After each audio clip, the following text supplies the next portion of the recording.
Ildefonse Akpaki, le patron de la Gazette du Togo. Bonjour Ildefonse. Bonjour Eric et bonjour à tous les auditeurs. Merci d'être avec nous ce matin. C'est un plaisir. Dominique Alizou, le patron du journal Chronique de la semaine. Bonjour Dominique. Bonjour et bonjour aux auditeurs qui aiment toujours prendre le taxi. C'est naturellement. Pourquoi est-ce que vous avez comparé les Américains aux Togolais qui marchent aux côtés de l'ANC la semaine dernière? Ah oui, vous savez, c'est censé jamais produit aux États-Unis qu'à l'issue d'une une élection dans ce pays dont la démocratie n'est plus à démontrer, hein, qu'à l'issue de ce scrutin présidentiel qu'il puisse avoir des contestations. Or, et contestations accompagnées des marches. Donc, c'est au Togo que nous avons, enfin, en tout temps au Togo, il y avait des marcheurs professionnels de l'ANC qui, après l'élection de 2010, ont marché jusqu'à 2015. Donc, moi, je me suis interrogé si les partisans... Vous avez été surpris de ce qui s'est passé aux États-Unis? Oui, j'ai été surpris. Donc, je me demande si ces marcheurs aux États-Unis peuvent rivaliser les marcheurs de l'ANC. Et je dis non, je ne crois pas parce que je suis sûr que s'il faut... sérieux, hein? Non, s'il faut adresser, ou bien s'il faut donner un trophée en matière de match, je pense que l'ANC n'aura pas de concurrent. Et donc, je suis sûr qu'ils vont bientôt s'essouffler et puis rester là à la maison parce qu'au niveau de l'ANC, ils ont marché pendant 5 ans. Et chaque samedi, vous voyez, c'est vraiment un vrai record. Hein, que cela ne s'est jamais produit dans aucun pays avant. D'accord, mais c'est quand même surprenant, hein, Ildefonse Akpaki, qu'aux États-Unis, après Akpaki, Ildefonse ne peut pas me le démentir. Heureusement qu'il n'a pas de mots. C'est quand même surprenant quand même qu'à l'issue d'un scrutin présidentiel comme ce qui s'est passé aux États-Unis, qu'il y ait des manifestations. Il me semble que c'est l'une des rares fois aux États-Unis qu'on voit une telle manifestation dans ce pays démocratique. Oui, je ferai d'abord allusion au pronostic qui... Les sondeurs qui ont induit les gens en erreur. Oh, mais pas réduire. En réalité, c'est eux qui ont suscité tout cela. Pour réduire, c'est-à-dire que, est-ce qu'ils ont induit les gens en erreur? Mais moi, je me pose la question, depuis l'échec du français Lionel à la présidentielle, Oui, je sais. depuis cette période-là, je me pose la question de savoir s'il faut encore s'atteler, s'il faut croire encore au sondage. On a encore vu hier, en France, Oui, la première. C'était Alain Juppé qui était en bonne position. Ouais. Et donc, je me dis quelque part que les sondages, les pronostics et tout ça là ont concouru à ce que nous voyons aujourd'hui.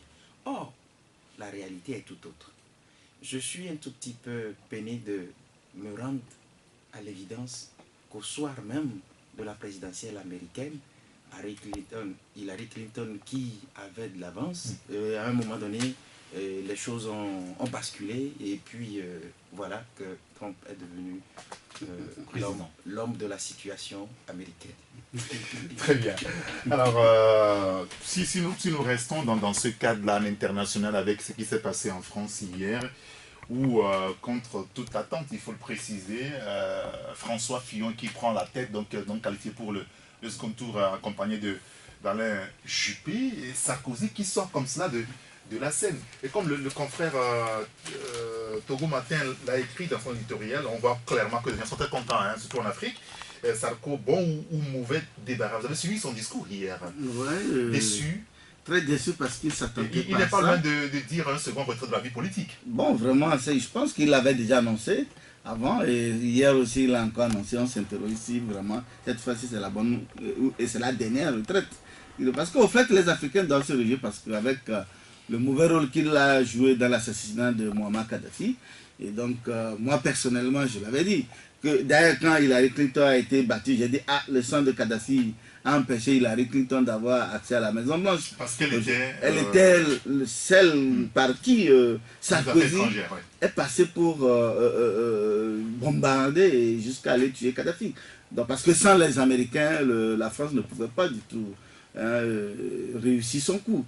Donc aujourd'hui, l'acteur majeur de cet assassinat, notamment Sarkozy, qui croyait que vraiment le peuple français l'appréciait encore, a mordu la puissance, ne serait qu'aux primaires. Donc c'est qu'il n'a même pas pu franchir la barre des primaires pour espérer être candidat de la droite. Vraiment c'était un peu malheureux pour lui, et très malheureux parce qu'un ancien président qui croyait que bon, le peuple était derrière. D'ailleurs, au niveau des sondages à son égard, il était toujours, enfin il venait en deuxième position après Alain Juppé. Celui qui a fait le miracle, c'est François Fillon, qui était quatrième. On ne sait pas, il est sorti d'où, puisque la dernière semaine, les sondages disaient qu'il perçait, qu'il montait, sa popularité montait. Mais en tout cas, ils ont dit qu'il était au coude à coude avec Alain Juppé. Personne ne pouvait imaginer qu'il sera largement, puisqu'il est à 44,1%, alors qu'Alain Juppé, le favori, est à 28%. Donc vraiment, personne ne pouvait imaginer. Et je crois que c'est en cela aussi que l'on doit s'interroger sur la fiabilité des sondages. Bon, d'ailleurs, en Afrique, les sondages ne peuvent jamais être fiables parce que surtout le Togolais te dit le contraire de ce qu'il pense. Voilà, justement. Je crois que les Européens... C'est là où je vais en venir. Est-ce que finalement, aujourd'hui, on n'est pas devenus tous dans le monde des hypocrites? C'est-à-dire qu'on dit une chose, mais on fait autre chose derrière. Non, mais c'est ça. C'est ce qui se passe aujourd'hui dans l'univers. Donc les instituts de sondage doivent penser à fermer les portes. C'est ce qu'il faut. C'est ce qu'il faut au finish. Hein. Parce qu'il y a des observations à faire au niveau même de ce qui se passe en France. J'étais de ceux qui avaient cru que Sarkozy avait tiré le son de ce qui lui est arrivé 2012. En 2012. Mais je me rends compte aujourd'hui qu'il a toujours cette envie vorace-là de revenir et de prendre la tête de la France. Aujourd'hui, ça peut être presque une humiliation. Ah oui, parce que la primaire de la droite, il n'a même pas su convaincre ses partisans. Au-delà même de ça, ce qui m'a fait rire, c'est cette question-là que le journaliste lui avait posée la dernière fois par rapport à un débat. Il dit, mais c'est pas normal que vous me posez cette question-là. Et vous avez vu la réaction là, de celui-là qui veut une phrase encore revenir sur la scène politique et diriger un État qui se dit démocratique et civilisé. Alors je me suis posé beaucoup de questions. La deuxième chose, c'est que ce sont les Français qui veulent que ça soit comme ça. C'est des réalités françaises. Et au-delà de la première observation que j'ai faite, M. Sarkozy devait se rendre compte que tout juste après son retour, la justice a commencé par le talonner. Alors, je suis sûr qu'un bon politique français, il devait savoir qu'il y a sur son parcours des guet-apens. Alors, toutes ces affaires-là, si à un moment donné, voilà, et si à un moment donné, les gens ont fait tout comme s'ils ont oublié, je suis sûr qu'ils attendraient que Sarkozy passe pour qu'on ressuscite encore ces affaires-là pour l'empêcher. Mais le bon Dieu a voulu, maintenant qu'au primaire, que les Français lui disent stop. C'est partisan. Oui, c'est partisan. C'est le militaire de la droite. Oui, c'est bien cela. Monsieur, merci beaucoup. On va revenir au Togo. Nous allons parler maintenant de l'éducation togolaise, puisque depuis ce matin, certains syndicats d'enseignants, au moins 4, qui sont mis ensemble depuis un bon bout de temps et qui mènent un petit peu la vie dure au gouvernement togolais, ont annoncé une nouvelle grève de 3 jours cette fois. Ça a démarré avec un jour, 2 jours. Là, on parle de 3 jours avec des revendications. Le confrère Nouvelle Opinion en parle ce matin. Les enseignants en grève pour 3 jours à partir de ce lundi. Quelle solution pour une année scolaire apaisée, Dominique? Bon, est-ce qu'il peut y avoir une solution magique, non? Puisque, en matière de revendication, l'on a toujours à revendiquer. Si aujourd'hui, par exemple, on disait que, bon, on règle tout ce que vous réclamez, mais le lendemain, il y aura un groupuscule qui dira que, ben dis donc, nous aussi nous réclamons ça. Donc en fait, c'est un peu compliqué. Maintenant, est-ce que les enseignants ne peuvent pas aussi être un peu sérieux pour comprendre quand même que, au-delà de tout, le gouvernement quand même a essayé de résoudre d'une manière ou d'une autre beaucoup de leurs revendications. Ce qui est clair, on ne peut pas tout résoudre, on ne peut pas tout satisfaire. Donc ce qu'ils réclament aujourd'hui, je crois que, je ne dis pas que ce n'est pas normal. C'est leur droit le plus absolu. Puisqu'ils parlent, je vais citer quelques éléments, ils parlent de l'abrogation effective du corps des enseignants auxiliaires et leur reversement dans le corps des fonctionnaires de l'enseignement. Un autre élément, l'octroi de la prime de logement pour toute la carrière, de la prime de travail de nuit et la prime de salissure à intégrer au budget 2017. La résolution définitive du problème de la Caisse nationale de sécurité sociale l'annulation des affectations punitives des représentants et délégués syndicaux. Voilà, entre autres éléments évoqués par ces syndicats, ces 4 syndicats. Bon, vous savez, et d'ailleurs au niveau de l'éducation, les enseignants sont très nombreux. Ça voudrait dire que lorsqu'on veut prendre une mesure incitative, notamment dire que, bon, par exemple, la prime de logement, mais ça crève le budget en fait.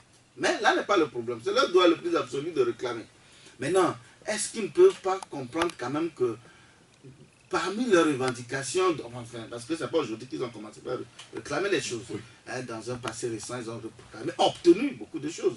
Est-ce qu'ils ne peuvent pas peut-être comprendre et rester dans la logique de négociation, et rester sur la table de... Parce qu'au fait, vous savez que quand on arrive à lancer des mots d'ordre de grève, c'est parce qu'au niveau des négociations, il y a échec ou que les interlocuteurs ne font pas preuve forcément de bonne foi. C'est pour ça que la mesure extrême, peut-être, c'est aller à... Il y a un cadre de discussion, en fait. Les autres syndicats sont dans ce cadre de discussion. Puisqu'aujourd'hui, il est aussi question de leur statut. Et que le gouvernement, qui a adopté le statut général de la fonction publique, est en train d'étudier comment procéder à l'adoption des statuts spécifiques des différents corps. Oui. Donc, est-ce que ce n'est pas bon d'attendre d'être dans la logique de discussion et aboutir? Parce qu'aujourd'hui, par exemple, au Togo, la rentrée de cette année a commencé un peu tard, c'est d'abord en octobre, alors que d'habitude c'est en septembre. Et ça impacte déjà le programme élaboré à cet effet. Et est-ce qu'eux-mêmes, qui sont des enseignants, qui ont aussi des enfants qui vont à l'école, pensent-ils que c'est l'occasion de bloquer, hein, à cause de... Alors que, entre-temps, ils ont obtenu certaines choses. Au fait, le problème, c'est est-ce que c'est les primes de tout ce qui réclament comme prime, mais dans d'autres secteurs aussi, ils en ont besoin. Mais peut-être par rapport à la situation, ils se disent, ils sont dans la logique de négociation, en espérant que leur statut particulier sera adopté et voir à cet effet tout ce qu'ils demandent peuvent trouver solution dans ce statut. Moi, je crois qu'ils auraient pu, mais maintenant, pourquoi s'agit-il? D'ailleurs, leur première tentative n'a pas abouti. Et à la rentrée, ils ont lancé 3 jours de grève. Ça n'a pas été suivi. C'est les 2 premiers jours de... Les 2 premiers jours de la rentrée. Ça n'a pas vraiment pris feu. Je ne sais pas si aujourd'hui, et je n'ai pas fait un tour dans les établissements, mais je crois savoir que bon, les établissements continuent pas à travailler sur le problème. La précision, s'il n'y a pas une adhésion, au fait, des syndiqués par rapport à ça. On ne va pas le conclure tout de suite, puisqu'on n'a pas encore fait un tour dans les établissements pour savoir véritablement si les choses... Peut-être que Idelphonse est allé... Oui, on va le voir avec Idelphonse. La précision que je voudrais apporter, c'est que ce mouvement de grève de 3 jours là, qui a été lancé aujourd'hui, la précision, c'est que les 3 jours là, les enseignants disent qu'ils considéreront les cours qui devaient être faits ces 3 jours comme faits. Voilà. Idelphonse, quel est votre commentaire sur cette nouvelle manifestation? Je voudrais savoir si antérieurement il y a eu des discussions entre les syndicats et le gouvernement. Il y a eu une première discussion d'après le renseignement avec le ministre Gilbert Bawara qui leur avait mal parlé. Ce sont leurs propres termes. Après, il y a eu le ministre de la... Je pense Georges Aïdam qui les a reçus. Ils ont discuté. Mais maintenant, selon leurs propos, rien n'a bougé. Aucune solution n'est apportée à leurs revendications. Voilà. Et donc, il faut mettre la pression sur le gouvernement. J'en arriverai là en disant, si antérieurement il y a eu des discussions, quelles ont été les décisions prises? Je me rends compte aujourd'hui que il y a rien. Vous avez dit que antérieurement il y a eu les discussions, mais les discussions ont été bloquées. Il n'y a pas eu de décisions qui ont été prises. Pourquoi? Parce que quelque part, l'abonné au vulgaire a mal parlé aux gens et ils se sont rétractés. Et d'autre part, on se rend compte que ces revendications qui sont posées sur la table du gouvernement ne datent pas d'aujourd'hui. Si nous considérons que c'est juste 4 syndicats de l'enseignement qui ont lancé ce mot d'ordre de grève, je vous assure que peut-être dans les jours à venir, on verra d'autres qui vont se jeter à l'eau. Pourquoi? Parce que, je le dis... Déjà, on le voit au niveau du confessionnel du privé également. Voilà. L'enseignant qui intercède le gouvernement. Ça vient. Oui. Et pourquoi? Parce que dans un pays où vous dites qu'il n'y a pas d'argent pour satisfaire aux besoins des travailleurs, aux besoins des citoyens, dans ce même pays-là, vous trouvez de l'argent pour organiser des rencontres. Bon, internationales. est-ce que c'est la même chose? Bon. Oui, c'est la même chose. Dis-moi s'il y a un pays dans le monde où toutes les revendications sont... Non, j'en viens. Parce que ça existe. Allez-y. tout à l'heure, quand tu parlais, je me suis dit, écoute-moi un tout petit peu. Ouais, je t'écoute. Alors, je dis que pour des raisons financières, de manque d'argent, vous avez dit que nous ne pouvons pas faire ça. Mais on se rend compte que le même gouvernement qui dit qu'il n'y a pas d'argent, tout le temps que les revendications sont sur sa table, parle de ce que on a pu trouver au moins 5,5 milliards pour organiser une rencontre. Nous sommes des humains. C'est le même gouvernement qui dit qu'il n'y a pas d'argent. Et nous étions là. Vous savez que cette année, il n'y a pas eu de collectif budgétaire pour qu'on nous dise que, ah, mais chemin faisant, on s'est rendu compte qu'on devait organiser un sommet et le sommet n'avait pas été pris par le budget exercice 2016. Où a-t-on trouvé l'argent? Parce qu'il n'y a pas eu de collectif budgétaire. Et pendant tout ce temps, il y a... Non, en 2016, il n'y a pas eu de collectif budgétaire. L'année dernière, en 2015, oui, sous Ayassor. Je me rappelle très bien. Mais ça aussi était là en 2000. Alors, il est parti à peine quelques mois. Oui, en 2016, il n'y a pas eu de collectif budgétaire pour prendre en compte les dépenses là, les 5,5 milliards. Peut-être c'était déjà budgétisé dans Non. le budget de 2016. Non. Et ça ne Parce figure que- pas dans le budget. Parce que vous ne pouvez pas dire aux gens que nous n'avons pas d'argent et clic, subitement, on trouve de l'argent. Qu'est-ce que les gens vont Il dire? peut y avoir des urgences quand même. Hein. Oui, collectif budgétaire, parce que l'Assemblée nationale est là pour contrôler l'action du gouvernement. Il n'y a pas eu de collectif budgétaire. Je dis, hein, humainement parlant, quand vous nous dites qu'il n'y a pas d'argent et qu'on se rend compte que vous sortez de l'argent pour faire autre chose, qu'est-ce que les gens vont dire? Les gens vont commencer par dire, mais vous nous avez dit qu'il n'y a pas d'argent, mais on se rend compte qu'il y a d'argent, mais vous nous avez caché cela. Mais maintenant, il faut que nos revendications soient satisfaites. Vous comprenez là que ceux qui sont en train de réclamer ces choses, c'est des gens qui ont des familles, c'est des gens qui doivent satisfaire certains besoins aussi. Si les revendications n'étaient pas légales, on peut comprendre. Aujourd'hui, toutes ces primes dont on parle, mais tout ça est légal. Il faut maintenant que le gouvernement s'exécute, c'est tout. Est-ce que ça va être possible aujourd'hui Je par voudrais- rapport à la situation? Peut-être que les enseignants doivent encore espérer un petit peu, non? Écoutez, on sait, excusez-moi Dominique, mais on sait que le gouvernement a quand même fait plein de dépenses ces derniers temps, n'est-ce pas? Et donc, il ne peut pas avoir de l'argent tout de suite pour satisfaire à toutes ces revendications-là. Vous savez ce qui m'intrigue au Togo, c'est que le gouvernement togolais, l'exécutif togolais, il faut le dire, je ne sais pas si l'exécutif togolais doit faire face à l'international, se fait une image belle à l'international tout le temps ou pendant qu'il y a des problèmes à l'interne.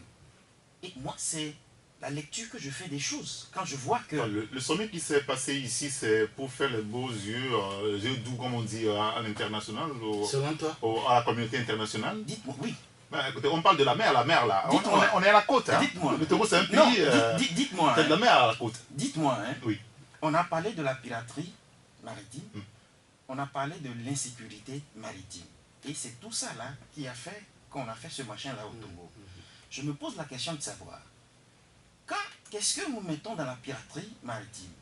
On nous a dit qu'il y a le trafic de drogue, qu'il y a le trafic d'êtres Il y a un trafic humains. de tout genre.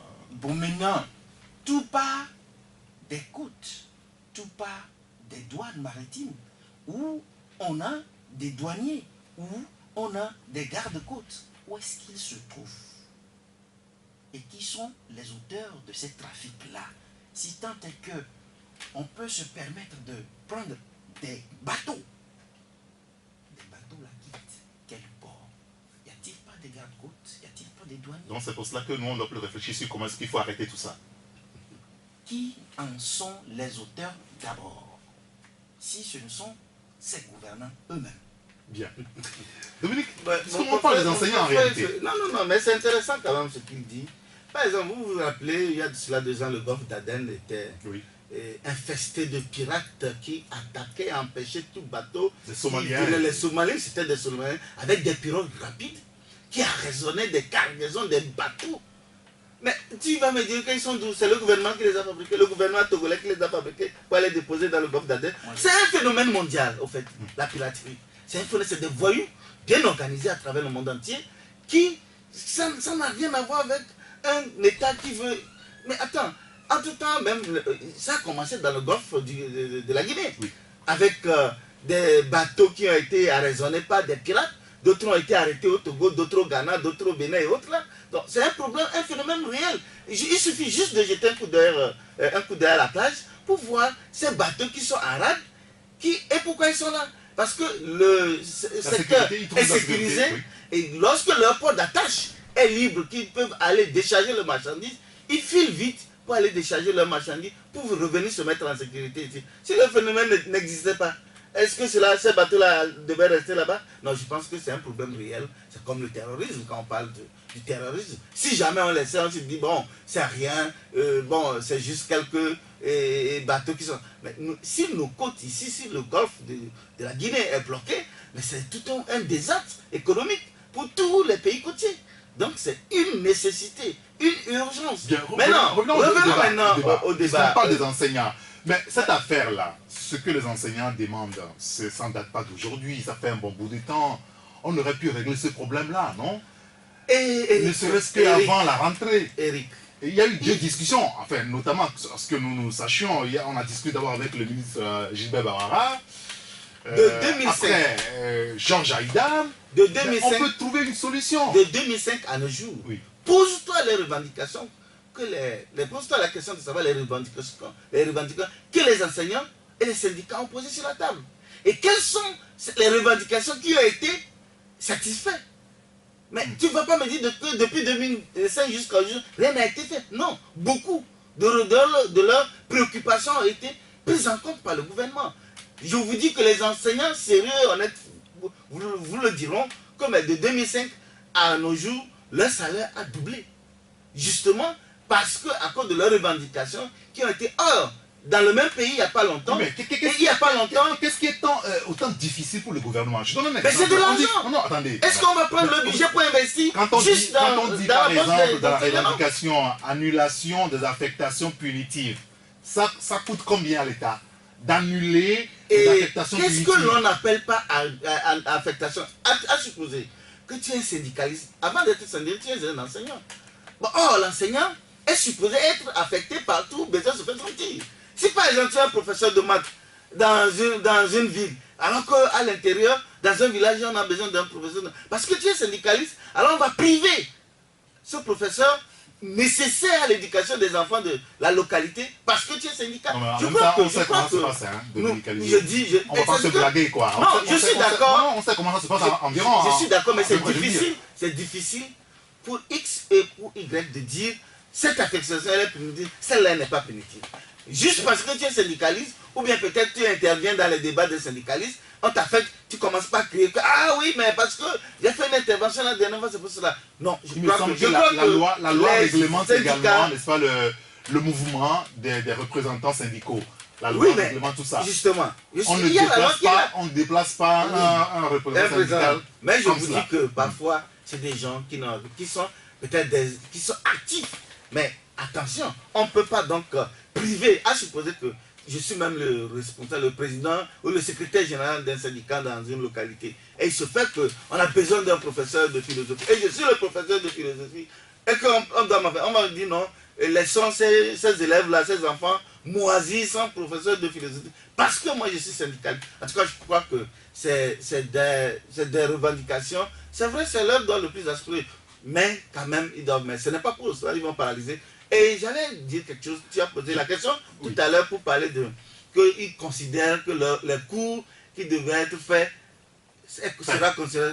Mais ça, c'est c'est du banditisme syndical. Non, Non, pourquoi je dis ça? Parce que le syndicalisme a les règles. Les règles, par exemple, tu ne vas pas me dire que dans une usine de fabrication de voitures, bon, vous, les syndicats lancent une grève, et là où ils ont fabriqué les voitures déposées là, quand ils vont revenir, ils vont dire non, non, non, on laisse ça, on considère que c'est déjà fait pour commencer d'autres. L'exemple est bien pris, Dominique. Non, c'est pour te dire que lorsqu'on lance un mot de grève, les syndicats paient le temps de grève à leurs syndiqués. C'est comme ça en Europe, partout. C'est une loi syndicale. Donc, le syndiqué ne peut pas aujourd'hui dire, parce que j'ai grévé 3 jours et que l'État me prélève les 3 jours de précompte, que finalement, moi aussi, j'irai dire aux élèves que je considère que les cours que je devais vous servir sera fait. Ce n'est pas normal. Bien. Donc, ils doivent être des gens sérieux, honnêtes et respectés, à commencer par respecter les textes qui régissent la grève dans un état normal. Merci beaucoup, Dominique Alizou. Oui, Ildefonse, votre commentaire. Je voudrais faire savoir à Dominique de garder un peu de son énergie parce que... Là, je suis en train de boire de l'eau. Merci. Parce que, justement, cette histoire de grève dont nous parlons, si le gouvernement togolais était sérieux et responsable, nous n'en parlerons peut-être pas comme on en parle aujourd'hui. Vous savez, peut-être qu'il ne sait pas, la STT, la synergie des travailleurs du Togo, a sursis à une grève qui devait normalement débuter aussi aujourd'hui. Oui. J'ai entendu la coordinatrice en Je pense que c'est le 23, mercredi prochain. au mercredi prochain. Oui. Pourquoi? Parce que, justement, on a arrêté un des leurs à Dapan et tout ce qu'on reproche à ce syndicaliste, c'est quoi? C'est parce qu'il est allé faire des emprunts Dans une microfinance. chrétienne. Assemblée de Dieu. Assemblée de Dieu. Et on a payé, hein. Ils ont remboursé après. Ils ont remboursé. Non. Et oui, si, ils ont remboursé. Et pourtant, on a encore gardé en prison le monsieur. Pourquoi? Parce qu'il est l'un, je l'ai dit tout à l'heure, il a un point focal La synergie. très redoutable de la synergie à Dapan.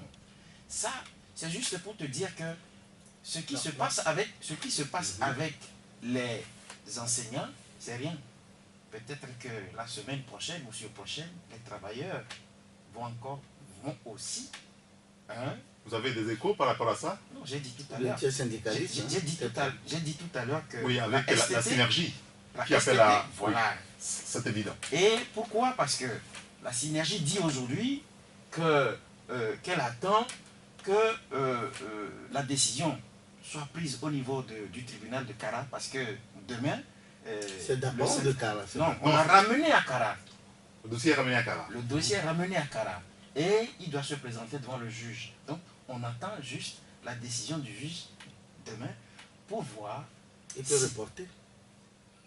Voilà, on verra. Donc vous voyez maintenant que si on était en face d'un gouvernement sérieux et responsable... Ça n'a rien à voir, c'est une affaire judiciaire. Non. Qu'est-ce que le gouvernement vient chercher dans ça? Oui, Hmm.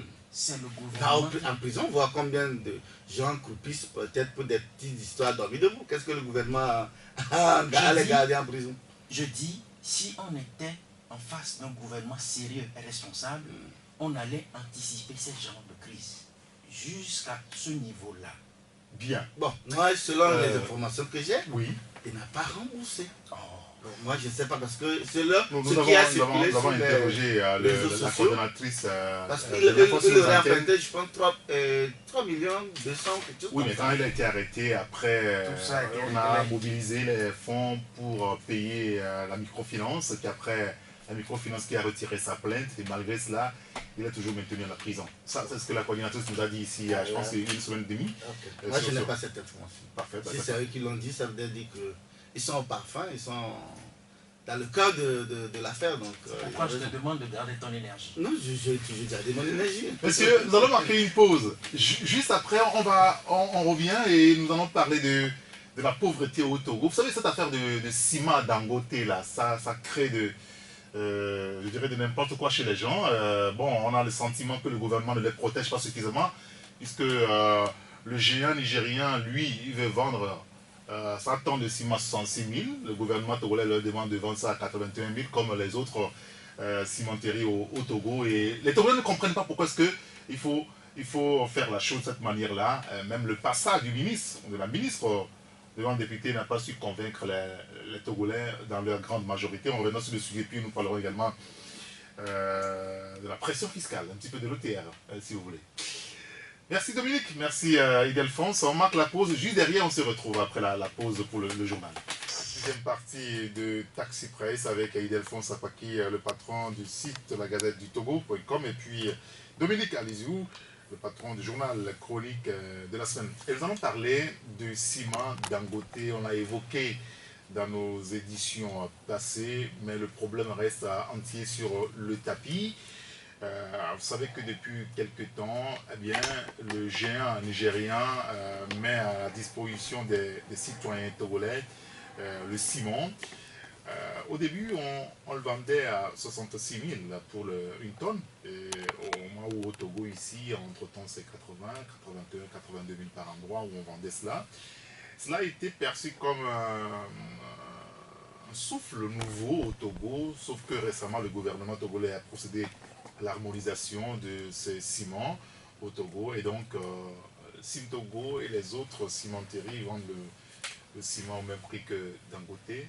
Pas à 66 000, mais plutôt à 81 000.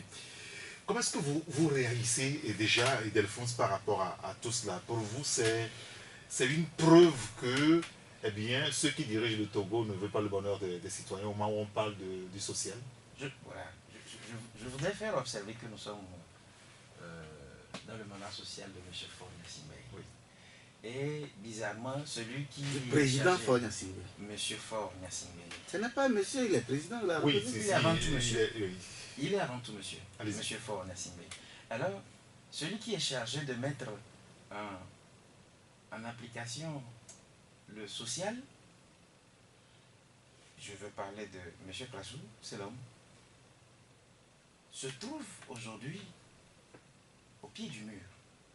Pourquoi? Parce que lorsque nous produisons du clinker au Togo et que nous avons le CIM Togo qui vend le ciment, le paquet à 4 050 francs, le diamant à 4 000 francs, et que quelqu'un d'autre, un étranger, celui-là qui n'est même pas togolais, qui met sur le marché togolais son produit à 3 000 francs, et que, selon les indiscrétions, le gouvernement là, qui axe son, comment je peux le dire, qui axe son action sur le social, demande maintenant de revoir le prix de l'étranger. C'est-à-dire que, au lieu qu'on essaie d'amortir la souffrance des Togolais, on veut maintenant harmoniser les prix, les augmenter et faire encore souffrir le Togolais. Je fais observer... Ça, vous ne comprenez pas. Je fais encore observer que cela pourrait être possible dans un pays où, si le gouvernement acceptait augmenter peut-être le salaire des contribuables. Ou alors, si la situation se présente comme ça, que le gouvernement prenne la responsabilité des mesures d'accompagnement pour amortir ces crises-là. Ça ne se fait pas. Et mais vous voyez ça va être terrible le mécanisme d'accompagnement. Hein, parce que les ciments, c'est vrai que ça intéresse beaucoup de personnes, mais ce n'est pas toute la population que ça intéresse, les ciments. Oui, je n'en disconviens pas. Oui. Vous voulez construire une maison, oui, ça vous intéresse, mais bon, les pauvres villages, ça ne les concerne pas. Est-ce qu'on n'a pas des gens qualifiés qui peuvent faire l'étude de cela au niveau du gouvernement pour voir si cela est possible ou pas et prendre d'autres mesures pour apaiser ou amoindrir la souffrance des Togolais? On a comme l'impression que, je le dis, je le dirai toujours, ceux qui dirigent le Togo ne veulent pas le bonheur des Togolais. Non, c'est pas sûr. Non. Parce qu'on ne peut pas diriger un pays et vouloir son mal. Ce pays qui vote. J'aime pas le peuple. Je vais répondre. Ça là, c'est très intéressant. Vous voyez que c'est un étranger qui veut maintenant mettre le prix à la hauteur des Togolais. Alors, en sourdine, qui est-ce qui demande maintenant qu'on augmente le prix? Ah, ça c'est la question. Ah, mais c'est le gouvernement. Dominique Alizio. Oui, je pense que... bon, moi je pense qu'il ne faut pas faire beaucoup trop d'amalgame. La politique sociale prônée par le chef de l'État est une réalité par rapport à certains événements, certaines situations, notamment si vous prenez le produit FNFI, vous prenez le programme, le projet PUDC, qui est un projet voulu, inspiré par la population et qui est actuellement mis en œuvre. On ne peut pas dire que rien n'est fait à cet effet. Et aujourd'hui, ce n'est pas en augmentant les salaires. Et n'oublions pas que tous les Togolais ne sont pas des salariés. Quel bénéfice toi tu tires? de mesures d'accompagnement qui peuvent aussi accompagner, qu'on distribue de l'argent à tous les Togolais, non, je crois que ce n'est pas ça l'objectif. Dominique Alizio, excusez-moi, aucun Togolais demandait à ce qu'on les distribue de l'argent. Ouais, peut-être. En même temps, si on augmente le salaire dans le pays, vous savez que ça a toujours un impact sur la population. Non, il faut toujours faire très attention parce que les Togolais ne sont pas tous des salariés. Et lorsqu'on augmente le salaire, les produits également grimpent. Or, toi, tu n'es pas un salarié. Ton patron ici n'a pas augmenté ton salaire. Or, si le... Est-ce qu'il faut prendre la chose de façon? Non, c'est très important parce que ça agit, ça impacte sur tout. Par exemple, le sachet de spaghetti qui est à 300, on augmente le salaire. La revendeuse vend ce paquet à 400 francs. Mais toi, tu vas acheter. Et pourtant, tu n'as pas une augmentation de ça. Je pense que c'est une équation, ça dit que c'est des choses qui se font, on ne le fait pas comme ça. Par exemple, n'oubliez pas aussi que l'État... Le gouvernement ne devra plus jamais augmenter le salaire. Non, je n'ai jamais dit ça. Il y a un risque que les dames au marché augmentent le prix de leurs produits. Et donc nous qui ne sommes pas des fonctionnaires, nous ne pourrons jamais aller au marché. Je voudrais vous dire quelque chose. Si vous discutez avec certains économistes, ils peuvent vous dire que un gouvernement peut décider d'augmenter le salaire à 100%. Mais il va récupérer où? À la douane aux impôts.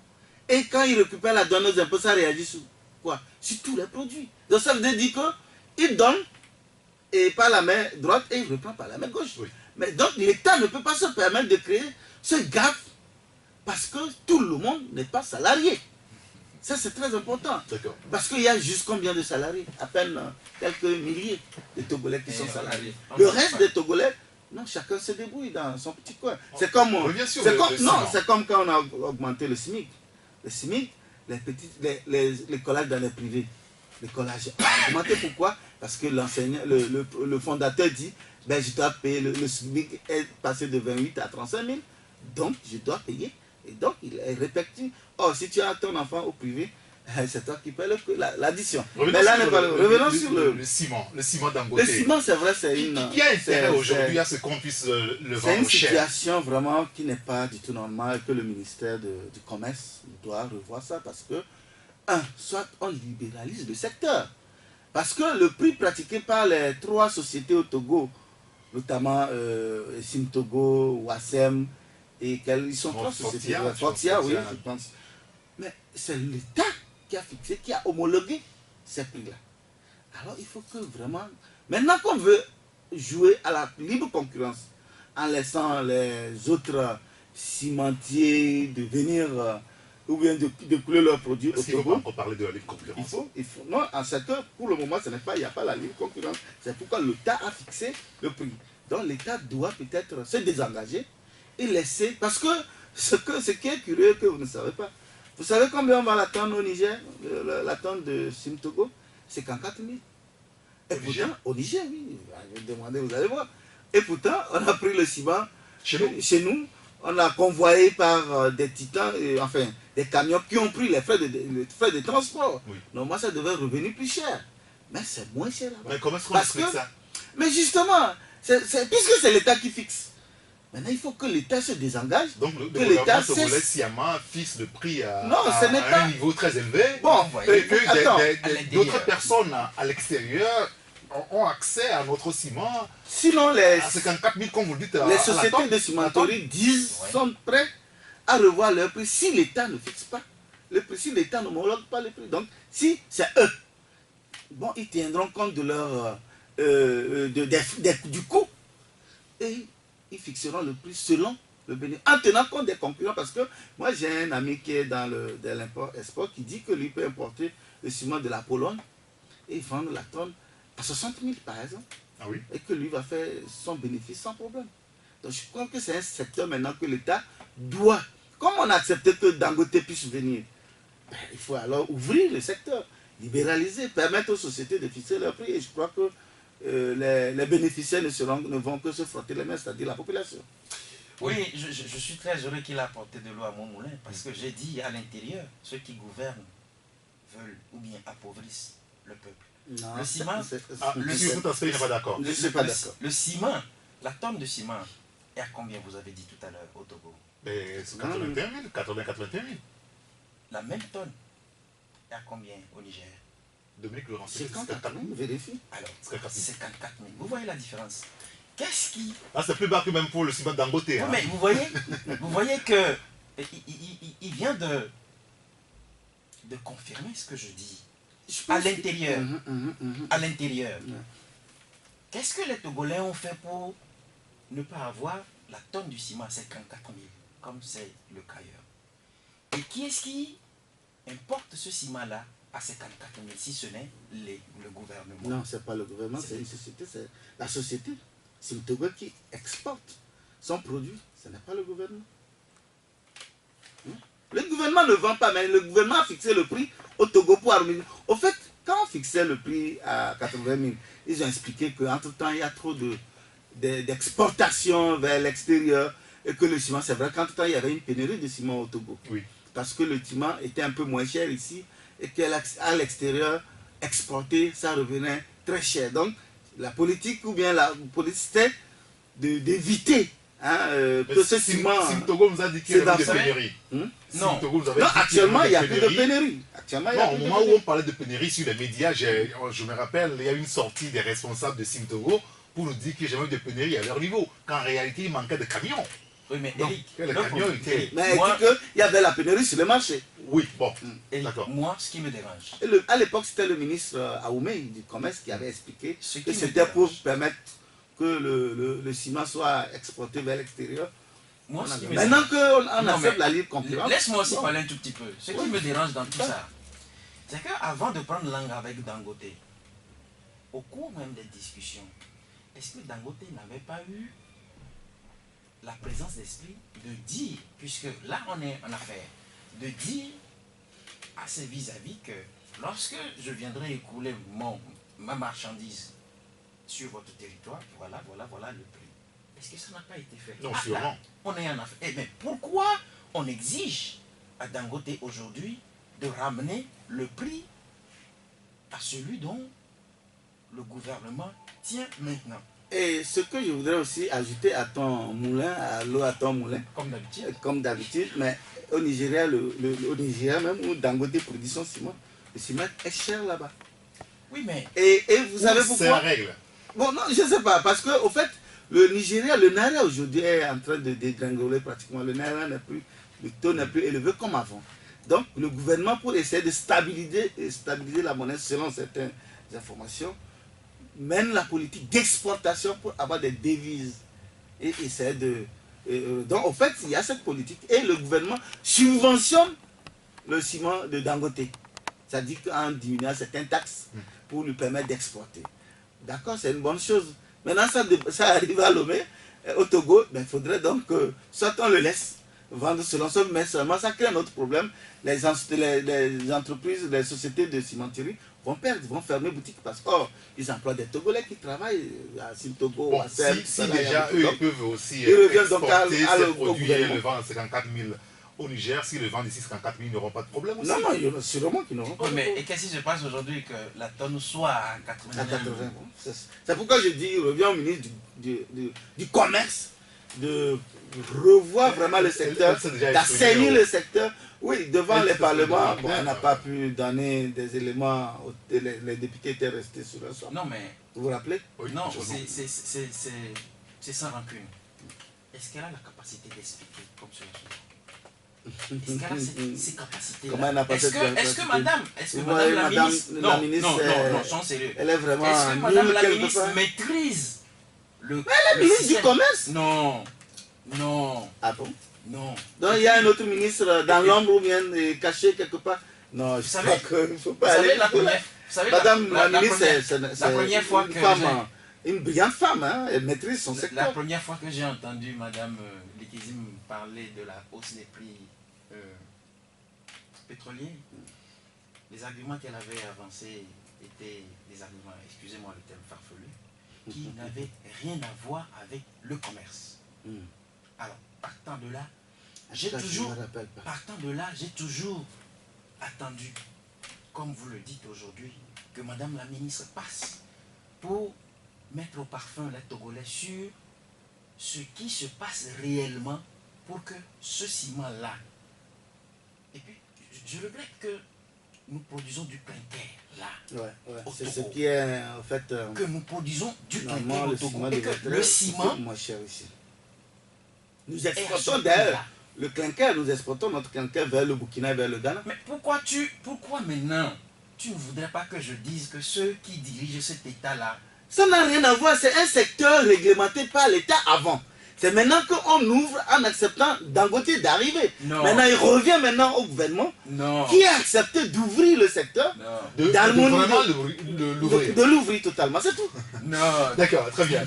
Messieurs, merci beaucoup. Alors, nous allons évoluer un petit peu, puisque ce matin, le confrère est à nouveau revenu sur la pression fiscale et la question de la pauvreté au Togo.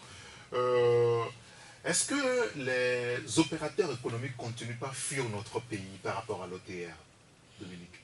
Non, c'est vrai, c'est une réalité que certains opérateurs, lorsqu'on leur les agents passent là-bas et font le redressement, et quand ils voient le montant très élevé, ils préfèrent les bagages. Moi, je connais un Nigérien qui est parti à peine de cela 3 mois, oui, à qui on a fait un redressement de 30 millions. Et il importe des chemises, des marchandises venant de la Chine. Et donc, quand il a fait le redressement, il dit, bon, on a échangé, il dit, vraiment, s'il doit payer les 30 millions, lui, c'est qu'il va forcément couler, quoi. Donc, pour ce faire, il a liquidé les choses et puis ça n'est allé. Bon, maintenant, que dire? Moi, je crois que le TR est en train de faire un travail, c'est maintenant que le TR se met en place, mais ce qui manque à l'OTR peut-être, c'est la souplesse.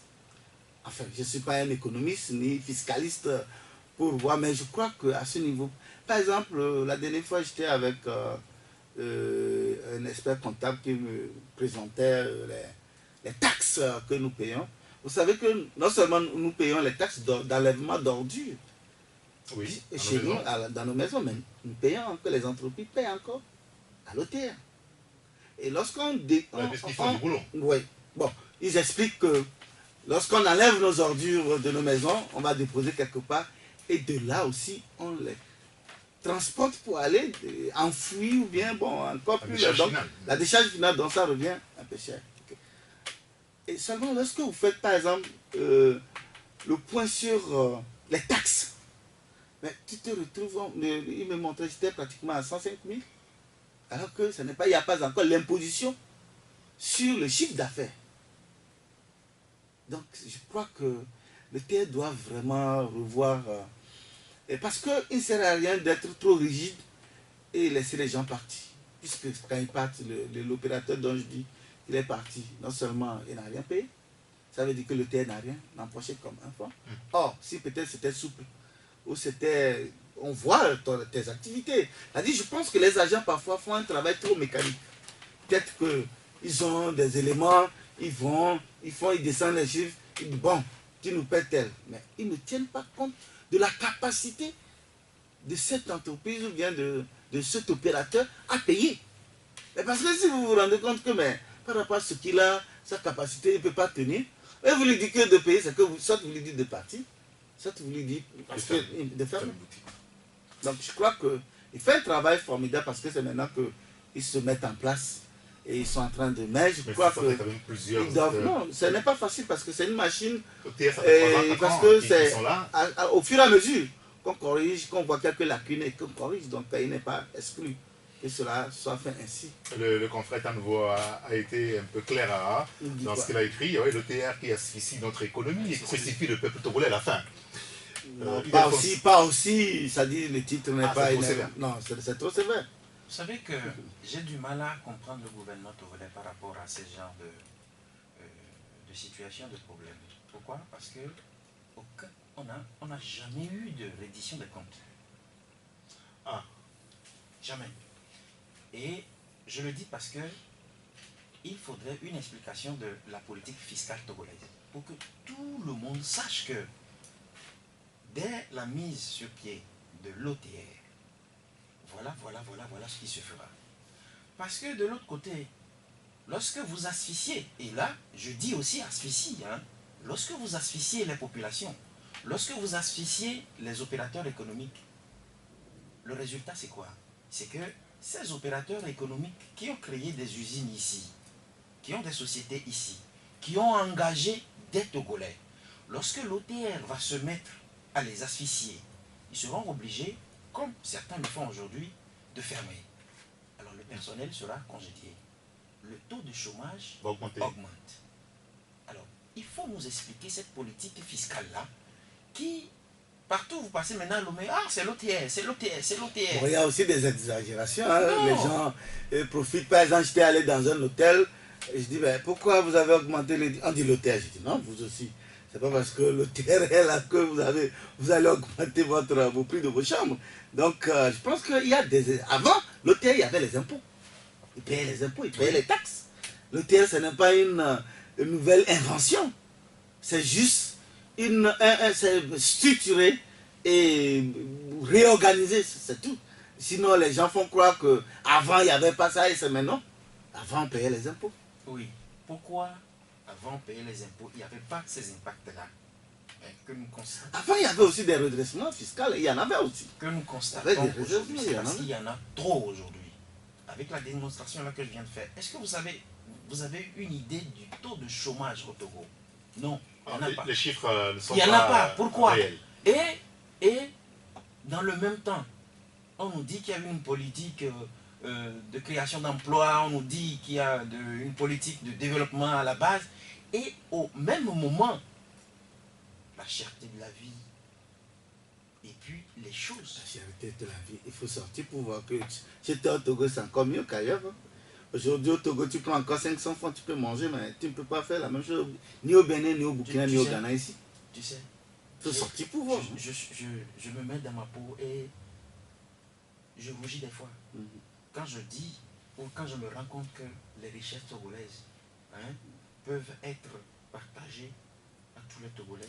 Nous ne sommes pas dans un État communiste. Oui, nous sommes dans un État capitaliste. Puisque nous entamons là. Même les communistes ne participent pas. On entame la question de la pauvreté avec vous. D'accord.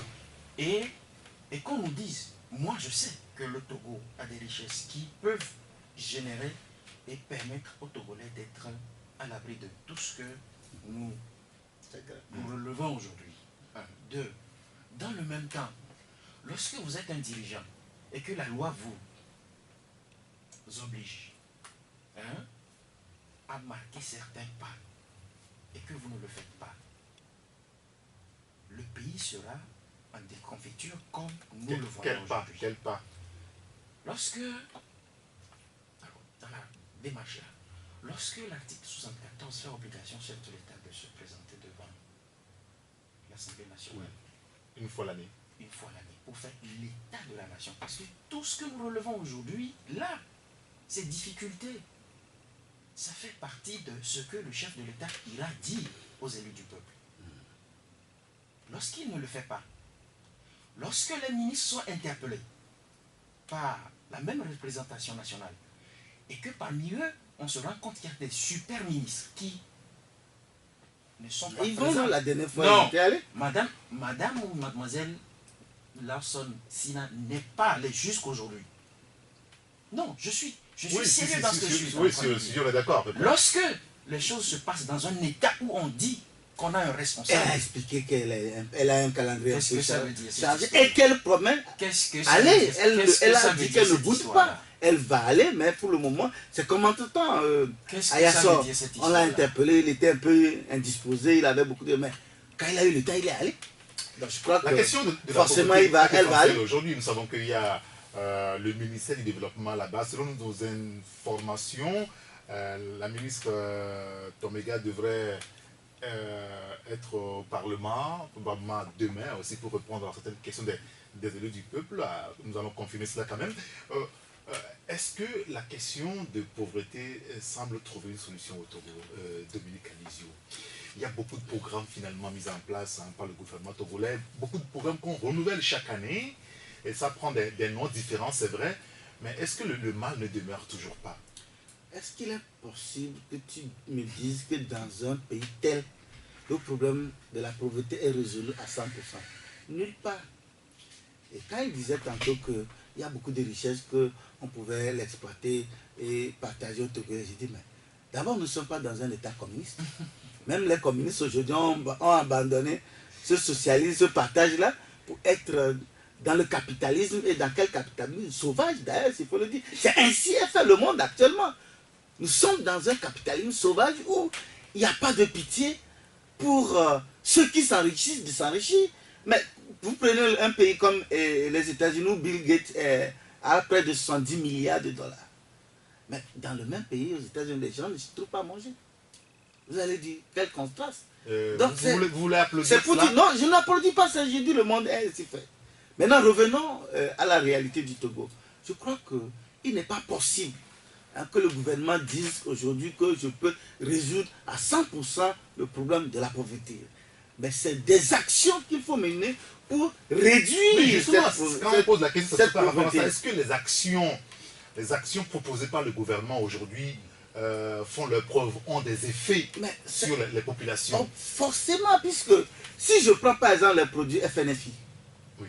Vous prenez les produits Agicef qui permet d'avoir, je pense, 300 000 pour un artisan qui finit son apprentissage, de pouvoir acheter le matériel.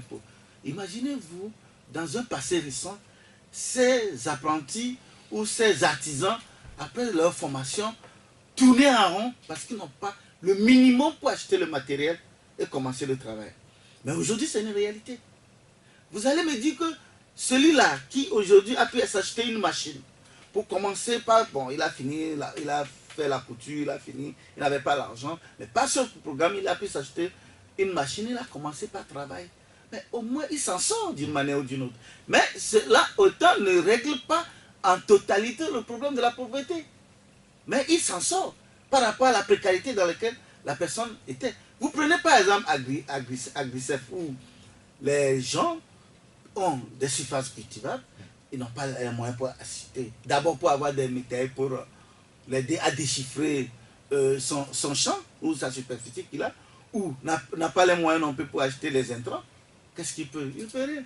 Mais avec ce produit, il peut avoir quelque chose et améliorer tant soit peu son quotidien. C'est pour dire que le gouvernement togolais, dans presque tous ces secteurs dont vous venez de parler, semble faire des efforts considérables pour sortir les Togolais de la pauvreté. De la pauvreté. Je pense que Ildefonse pense ça. Mais il est vrai que ça ne résout pas tous les problèmes de la pauvreté. Il y a la pauvreté comme dans plein de pays dans le monde. On a une minute.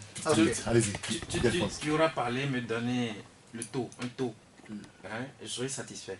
Mais quand vous me parlez, vous ne me dites pas que voilà, le pourcentage est parti de là et voilà ce que nous avons aujourd'hui. Bon, si nous n'en avons pas, avec le non. temps, le chiffre, mais disponible. Mais le faire. je vais vous contredire. Je vous contredis. Le chef de l'État lui-même reconnaît qu'il y a la pauvreté. Parce qu'il y a une minorité qui s'accapare des richesses du pays au dépend de la majorité qui végète dans la misère et dans la pauvreté. 1. 2. L'exemple américain contraste avec certaines réalités. Vous avez parlé là de Bill Gates. Aujourd'hui, c'est le chef de l'État lui-même. C'est-à-dire le premier Togolais qui a tout le pouvoir. C'est lui qui dit, l'État que je dirige là, il y a deux catégories de personnes. Il y a des gens qui en ont tellement, qui ont fait main basse sur les richesses, qui continuent, parce que jusqu'à preuve du contraire, la minorité dont le chef de l'État a parlé, on ne la connaît pas. Et on ne sait pas ce que le chef de l'État fait de cette minorité-là, jusqu'aujourd'hui. Justement, il faut aller au Maintenant, est-ce qu'il est en train de... Maintenant, finissez rapidement, on a 30 secondes. Désolé. Maintenant, lorsque vous parlez de tout ce que vous venez de citer, Agrippé, patati patata, j'aurais voulu... Et j'ai oublié pour vous. Non, attendez. Non, vous savez qu'on ne développe pas un peu avec le volontariat. Hein? Bon, non, mais c'est quand c'est même une manière, c'est là où j'en c'est ai. une manière quand même d'aider les jeunes Non, à, c'est là. à ne pas être désœuvrés. C'est pas- Au lieu, c'est pas avec vrai. ton diplôme, tu restes là, C'est tu pas ne fais vrai. rien. Ça te permet au moins C'est pas vrai. d'acquérir une Non, connaissance, c'est pas d'avoir vrai. une maîtrise. Non, Permettez, c'est pas vrai parce Dominique, que finissez, quand Ildefonse. vous le faites comme ça, vous donnez beaucoup plus de soucis aux jeunes. Vous ne pouvez pas les engager pour un tas donné, hein, et après, le temps là, les laisser. Non, j'en viens. Vous savez, le code du travail au Togo, pour être admis à la retraite, c'est 30 ans. Ouais. Mais le volontariat dont vous parlez là, c'est pour combien d'années? 5 ans. Après, ils deviendront quoi? Ceux-là. 5 ans. Ils deviendront la, quoi la après? première vague. Non, ils Ils deviendront vont quoi passer les après? 5 ans. Non, il y a d'autres qui sont intégrés. Non, Dans mais ceux qui sont dans les Ils entreprises. Ils deviendront sont quoi intégrés. après? Je dis, ceux Non, laissez tomber d'autres cette dans les histoire. entreprises sont intégrés. Vous savez- Maintenant, ceux qui sont dans les structures administratives de l'État, eux, on leur a encore accordé, je pense, tout récemment au cours de conseil de ministres, on leur a encore accordé un temps.